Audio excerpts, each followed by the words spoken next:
Mes salutations, je suis le frère Lévin de Pertévécan. C'est un sujet très sensible que je vais toucher.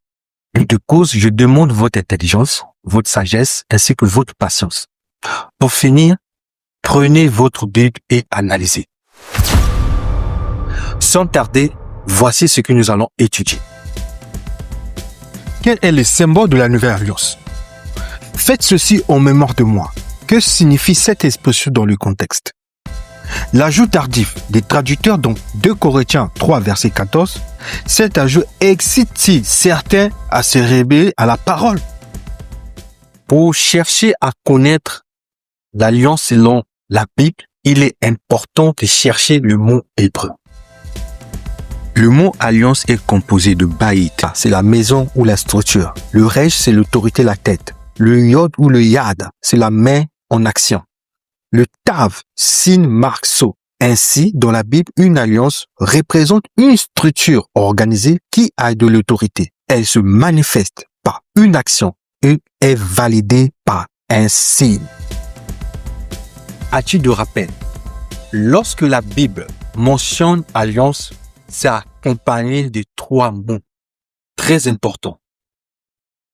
Il s'agit de karat, acte fondateur, coupé, scellé, initié, bariat, le pacte, relation, engagement et manifestation, katab, écriture rend le pacte intérieur.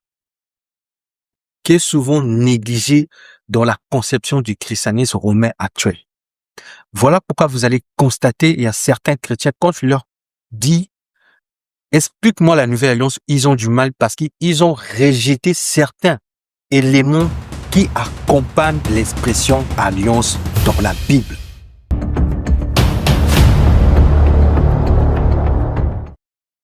Le mot kara est composé de kaf, paume de la main, resh, tête, kaf, signe, marque. Cela signifie la main de l'autorité qui scelle un signe. L'alliance est fondée sur un acte. Le terme kara désigne un engagement profond lié à la vie. Comme on le voit par exemple, Exode 24 verset 8. Moïse prit à l'Ephtaph le sang, la vie, et le mit sur le peuple et dit, voici le sang de l'alliance que l'Éternel a coupé, kara, avec vous. Il est important de comprendre que le sang versé sous la croix ou sur un poteau ne représentait pas le symbole de l'alliance, mais constitue le kara, c'est-à-dire l'acte d'engagement fondamental. Selon les Écritures, il existe une distinction entre un acte et un symbole. L'acte concrétise l'alliance, tandis que le symbole en témoigne et en assure la mémoire.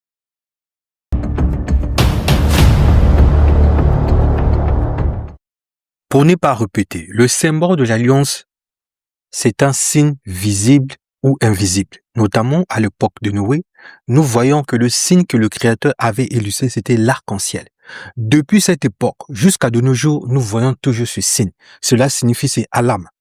De la même manière, le symbole de l'ancienne alliance extérieure, le signe c'est le sabbat. Nous voyons le terme alam apparaître. Pendant cette alliance, le cœur était Leb et Ben, le cœur de pierre, que nous allons développer plus tard. Dans la nouvelle alliance, le symbole, c'est également le sabbat, à cause du terme perpétuel alam en hébreu. Je m'explique. Le mot perpétuel, mentionné par le Créateur, selon la définition Larousse, qui a lieu sans interruption, qui se renouvelle constamment. Selon la Bible, le terme hébreu alam porte l'idée de ce qui est caché, voilé à la perception humaine. C'est composé de ayin, lamad, même. On peut ici définir ce qui est caché à l'œil. Se déploie dans le mouvement et demeure dans un flux sans fin. Pour une bonne compréhension, une durée cachée en mouvement sans limite, visible, dont la fin n'est pas perceptible, connue de l'Éternel seul. Ainsi, le symbole de la nouvelle alliance, le sabbat, et dans cette alliance, l'eb bassar, c'est-à-dire le cœur de chair, le Saint-Esprit. Donc, le symbole de la nouvelle alliance n'est plus visible, mais c'est maintenant dans notre cœur. Voilà pourquoi vous allez constater que Yashaya ou Yeshua, Jésus-Christ, a attaqué le péché depuis le cœur. Tu dois arranger ton cœur. Ton cœur, tu dois aimer le Seigneur. Tu dois l'accepter. Tu dois ouvrir ton cœur. Tu dois enlever tout ce qui est contraire à ce que le Seigneur dit. Tu dois pas être contre ce que le Seigneur avait dit. Le mot katab, écriture ou écrit, est employé lorsque le Créateur a écrit dans la Bible. Mais quand c'est l'homme qui écrit de la part de l'Éternel, c'est le baï katab. Voici des exemples. L'Éternel dit à Moïse, monte vers moi sous la montagne et reste là. Je te donnerai à l'Eftav, les tables de pierre, à l'Eftav, la loi et les commandements que j'ai écrits, katab, pour les enseigner au peuple. Josué écrit baï katab, ces paroles dans le livre de la Torah de l'Éternel. Moïse écrit baï katab.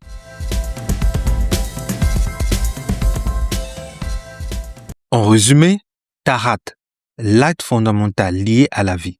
Le symbole de l'ancienne alliance extérieure, c'est le sabbat, et le cœur était leb et ben. Ça veut dire l'intérieur était tur. Katab, écriture. La Torah visible sous les deux tables de pierre. Objectif, enseigner, pratiquer. Avertissement, Deutéronome 8, verset 11. Nouvelle alliance.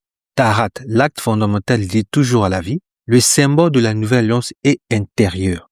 C'est le sabbat par rapport au rapport du terme perpétuel mentionné dans Exode 31, verset 16.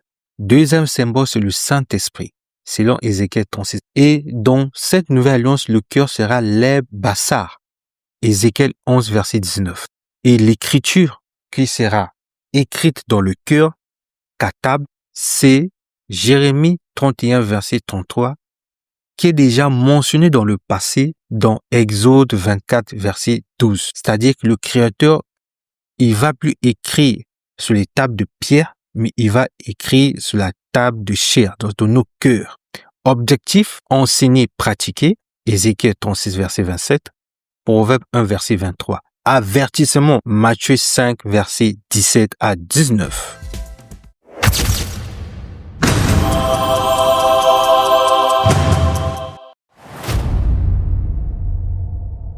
La phrase « Faites ceci en mémoire de moi » n'est pas stable dans toutes les versions.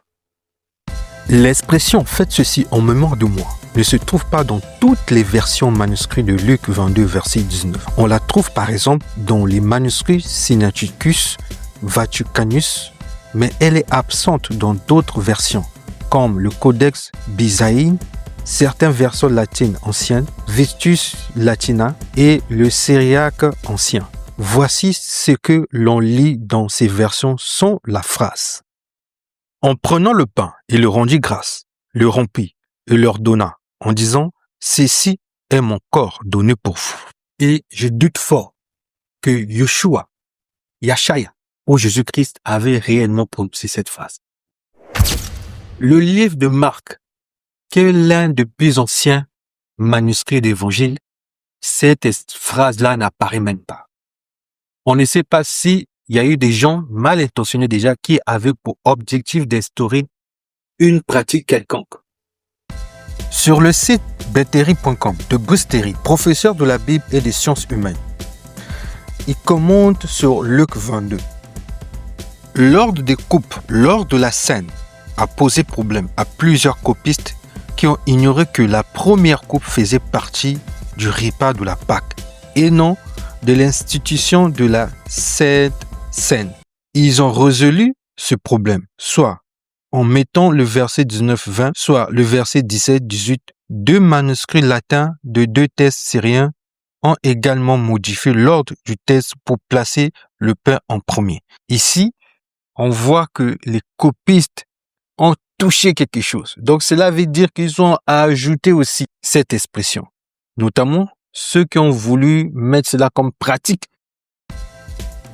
Faites ceci en mémoire de moi. Au 1er siècle, à l'origine, c'est une manière de se souvenir simple et vivante. Il n'avait pas de prêtre ni de cérémonies obligatoires. Mais entre le 2e siècle et le 4e siècle, des figures comme Justin Martyr, puis Tertullien et Cyprien. Et enfin, les conçus du 4e siècle ont peu à peu changé son sens.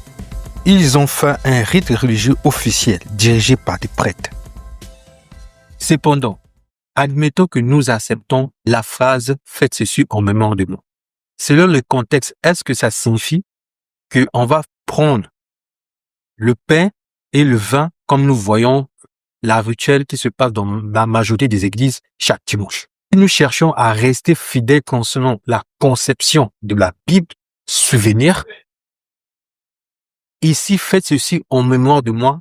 La mémoire ici n'est pas cette pratique, mais plutôt la mémoire, c'est lorsque nous observons le commandement de Dieu. Étant donné dans la Nouvelle Alliance, c'est le Créateur qui écrit dans notre cœur. À chaque fois que nous mettons en pratique, nous faisons cela en mémoire de lui jusqu'à ce qu'il va revenir.